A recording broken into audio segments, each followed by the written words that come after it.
got a question? Yes.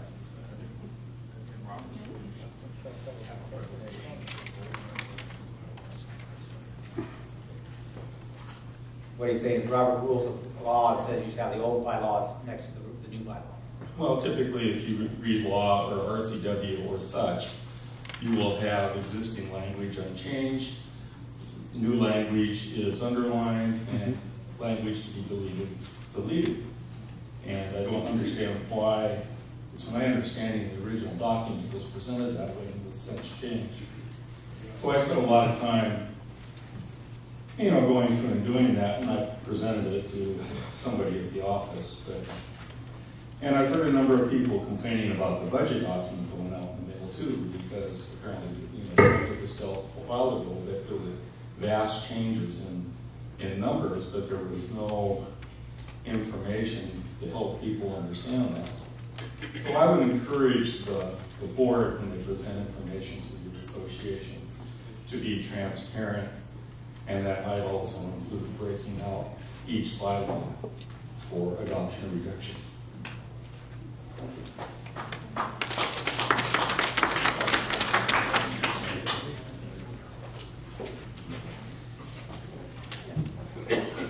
My name is Dave Bain. I've been here 39 years. I've been to many of these meetings. I would like first to ask a question of the parliamentarian. I'm not an expert on Robert's rules, but isn't there a way that you can divide an issue into the component parts and vote on them separately? Yes. And can that be done by a motion from the floor? Not at this stage, but there is a way of doing it. It's called seriatim. You can think of it as seriatim. However, the way that this system is being done now, it's an up or down vote. So I would just recommend to now, if it goes down, it could be demanded to be seriated next time. So when you say up and down, you're just talking about a yes or no vote. Yes. That's right. Exactly.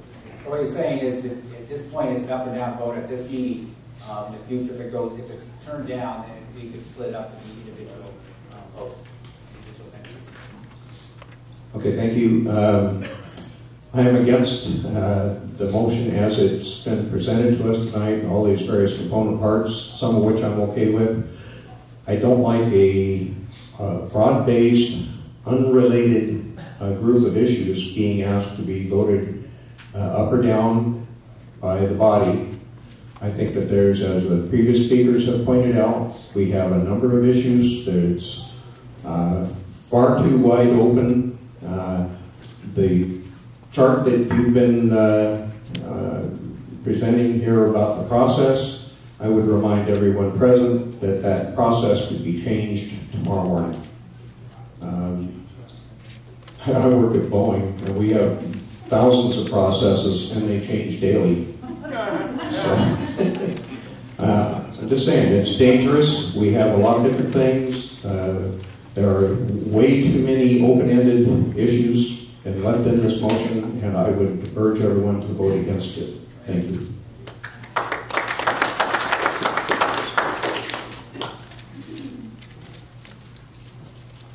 Hello, my name is Chris Sigmund. I'm probably one of the newest members of the Homeowners Association. I moved in January.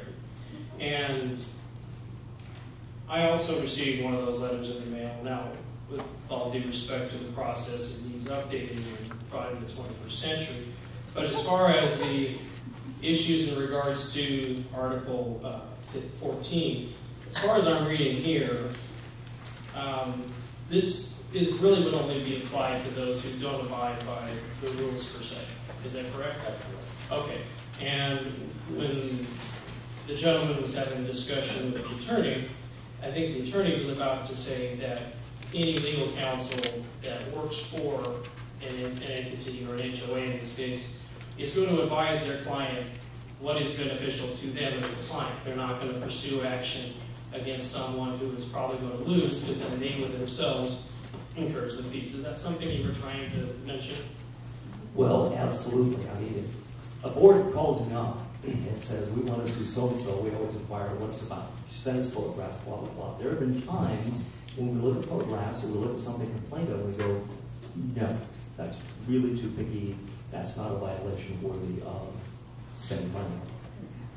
So it happens. I mean, frankly, the bottom line is, I have fired association bonds before when boards have been so unreasonable. They've asked us to do things that go contradictory to what's required of the CCRs, what the law says, how they can be done.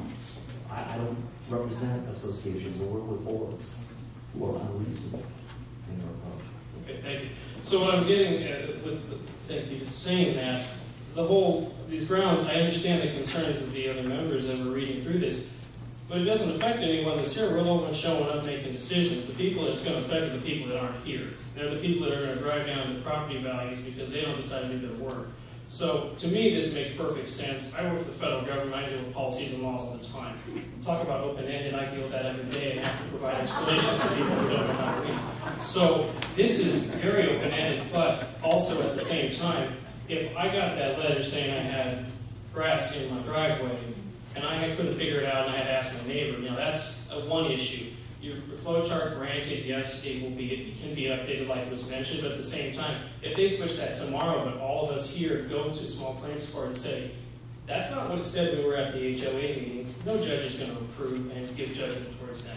So just keep in mind that this is to protect us as the citizens of the community that are doing what we are supposed to do, not anything else. And I think a lot of those people that are speaking are afraid of what could happen. That's why we're having these meetings. That's why we're here. So I think, granted, they shouldn't have been all grouped together. They do need to adopt Robert Rules of Order for every meeting. It should be stated that the meetings are held on every third Tuesday or something in that regard.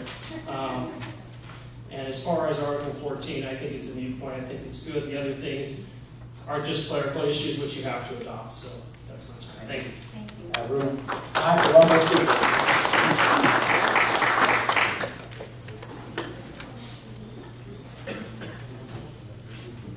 I've read the culvert 18 years, get a letter every year. I think it's not very specific. And first of all, I think the aesthetic committee person that comes by, it's only their personal opinion. Because if I walk through this neighborhood and I see people with their bushes and stuff, so you can see the beauty of the architecture of the house, way to go. If I see someone whose rhododendron bushes is above and covers the whole entire house, head down. That's just my personal opinion. This year in District 1, who's ever doing that one, had a fetish about facing of the gutters. My 8 people around me, including myself, said you need to clean the facing of the gutters. There's no way I'm going to get up on a roof at 65 and clean the facing of the gutters, and I don't have a mop, and I'm not going to do it, so sorry that offends somebody. It's not that way, by the way. Then when it says you have weeds in the cracks of your sidewalk, or gravel, or planting area, circle which one you're talking about, because A, I don't have gravel. If it's the red lava rock, that's not gravel to me. And when I started in April, some people live in houses right next to each other. You probably have 7 to 9 cracks in the sidewalk. I'm on a corner, I have 40. The first thing I do every year is hit those cracks all the way into this. I even go in the cracks in the road, in the gutter. And I started in April, they were all gone. And in May, I had maybe 2 green little weeds, got a letter. But yet the neighbor across the street or down the street or whatever uses Roundup or whatever, and all his grass and weeds are brown. Do they get a letter for that? I don't know. I had 2 weeds and cracks in the sidewalk, and I got a letter for that. Don't understand. Voted in.